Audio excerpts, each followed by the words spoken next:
It was at this moment he knew. He fucked up.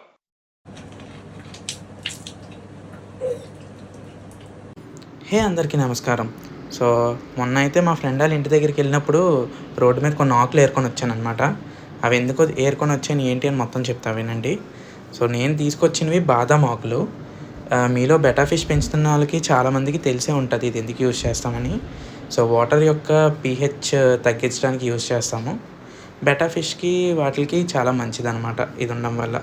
So నేనైతే అవి తెచ్చుకొని నీట్గా క్లీన్ చేసుకొని కొంతసేపు ఎండబెట్టుకొని తర్వాత వాటిని బ్లెండర్లో వేసాను. ఫుల్ చిన్న చిన్న పీసెస్ చేసుకొని దాన్నైతే ఈ డబ్బాలో స్టోర్ చేశాను అనమాట. అండ్ ఇది వచ్చేసి నేను యూట్యూబ్లో చూశాను ఈ ట్యూటోరియల్ బ్లాక్ వాటర్. నార్మల్గా నేను లీఫ్ వేస్తుంటే ఏమవుతుందంటే మొత్తం చెత్త చెత్త అయిపోతుంది ఆ లీఫ్ వల్ల.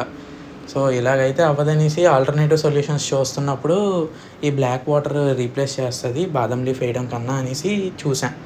సో ఇంటికి తెచ్చాక చేశాను. ఇలా డబ్బాలో వాటర్ వేసుకొని ఒక 1 డే ఉంచుకోవాలన్నమాట. నాకు టైం సరిపోక 2-3 డేస్ ఉంచేసాను. తర్వాత ఒక ఏంటంటారు ఏదో ఒకటి అది తీసుకొని దాంట్లో ఆ వాటర్ అంతా వేసేసాను అనమాట. సో ఇది బాయిల్ చేసుకోవడానికి ఒక 15 మినిట్స్ బాయిల్ చేసుకొని చూసుకోవాలి. చూసారా ఆ డబ్బా ఎంత చెత్త అయిపోయిందో. సో 8:15కి అయితే పెట్టాను, 8:30కి మళ్ళీ తీసేస్తాను. చూడండి ఇలా ఉంది బాయిల్ చేస్తున్నప్పుడు అయితే.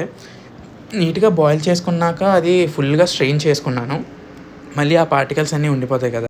యాక్చువల్గా ఏమైందంటే మా ఫ్రెండ్కి చాలా డేస్ నుంచి చేయరా అని అడుగుతున్నాను.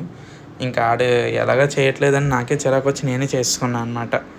సో సర్లే నేను అంతా చేసుకున్న తర్వాత ఎక్కువే ఉంది, వాడికి కూడా ఒక బాటిల్లో తీసాను, తర్వాత కలిసినప్పుడు ఇవ్వాలి వాడికి. సో చూడండి దీన్ని అయితే మనం డైరెక్ట్ బెటా ఫిష్ ట్యాంక్లో యాడ్ చేసుకోవచ్చు అనమాట. చూసారా వెంటనే వాటర్ కలర్ ఎలా చేంజ్ అవుతుందో. సో దీనివల్ల పీహెచ్ తగ్గిపోతుంది. అది బెటా ఫిషెస్ ఉన్న ట్యాంక్స్లో మంచిది.